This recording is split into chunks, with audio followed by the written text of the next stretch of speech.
Eagles fans, Dan Orlovsky has had enough of all of the Jalen Hurts naysayers, the Jalen Hurts detractors. Yes, he was critical of the offense yesterday, but he is sick and tired of Jalen Hurts not getting respect, Jalen Hurts not getting credit for any of the wins that the Philadelphia Eagles have, and most importantly, he's tired of all of these anonymous leaks coming out of the Eagles locker room.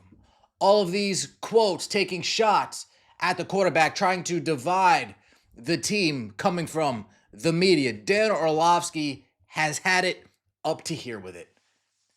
ESPN Get Up, ESPN First Take. He spends no time at all until he gets right into it. Let's hear what Dan Orlovsky had to say. Please like the video, comment, and subscribe. Let's go. Obviously, this 2-8 Eagles team is falling apart, and you can see the impact it's having on the quarterback. No, wait a minute. I'm sorry. They're 8-2. They're the defending Super Bowl champs, and they're currently the 1 seed in the NFC. What the world is going on in that locker room? How can it be like this? What's going on with Hurts is so disingenuous and disrespectful to Jalen Hurts. And I'm not the biggest Jalen Hurts fan. All this dude does is literally everything that everybody begs every other quarterback to do or knocks them for not doing. This dude is 51-14 since 2022. He's been to 2 Super Bowls. He's won 1. He's been the MVP essentially in both. He was the MVP of the Super Bowl last year. All he does is win. All he does is be obsessed with football and winning and doing what's best for the team. And we're just finding ways to knock him or take shots at him or report about this about him or that about him. We heard this stuff last year about him being disliked in the locker room. And he never wavers. He never flinches. And it's this constant attack. We kill guys. Joe Burrow, does he win enough? Dak Prescott, does he win enough? Matthew Stafford didn't win enough in Detroit. Josh Allen doesn't win enough. He can't win the big game. Lamar Jackson can't. All Hurts does is everything that we beg for those quarterbacks to do. That's right. And we just, all we want to do is kill them because it doesn't look the same way or the way that we want it. And I've done it before in the past as well.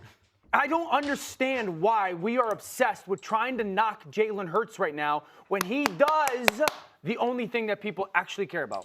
Dan Orlovsky, what Dan Orlovsky just did, he just walked on to ESPN Get Up, pulled his pants down, and just took a shit all over everybody that knocks this guy for winning games. He's right. Lamar Jackson, he can't win in the playoffs and beat Mahomes.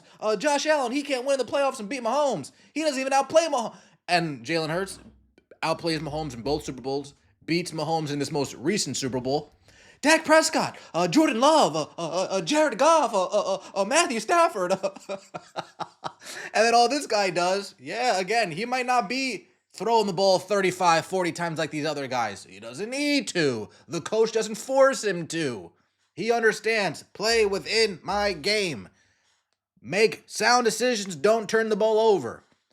If I'm going to overthrow somebody, overthrow him deep. He gets it. Justin Herbert, don't even get me started on Justin Herbert and the slob job that the media does with Justin Herbert. If Justin Herbert's name was Jalen Hurts, they'd be saying, "Oh, does this guy even deserve to be in football?" Shout out to Dan Orlovsky. He's not finished. Explain what is good and what is bad about Jalen Hurts right now.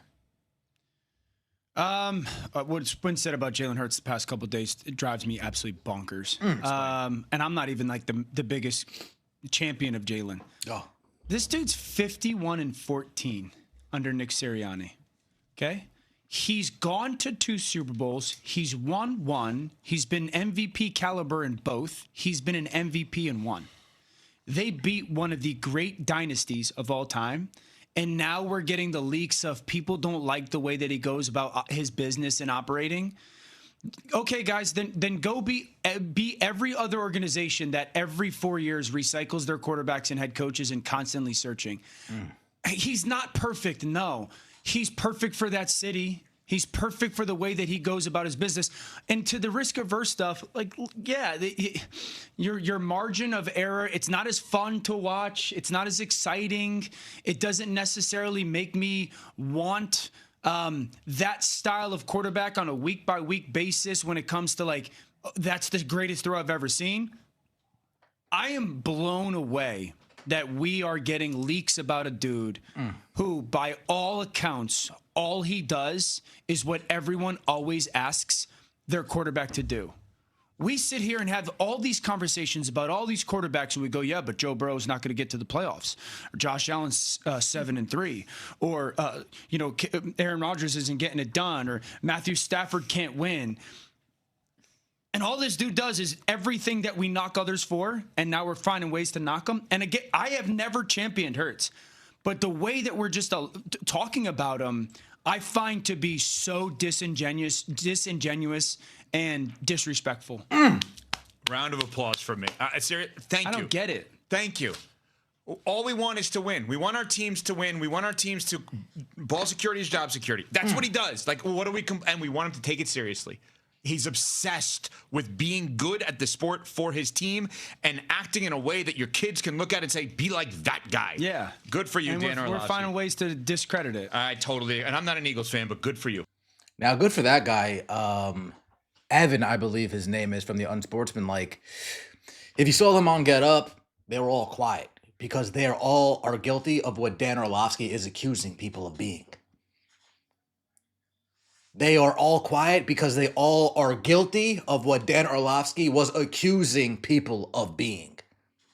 Irrational in their criticism at times. Glorifying losers in a game based on winning. Yeah, I said it. Glorifying losers on a game based in winning.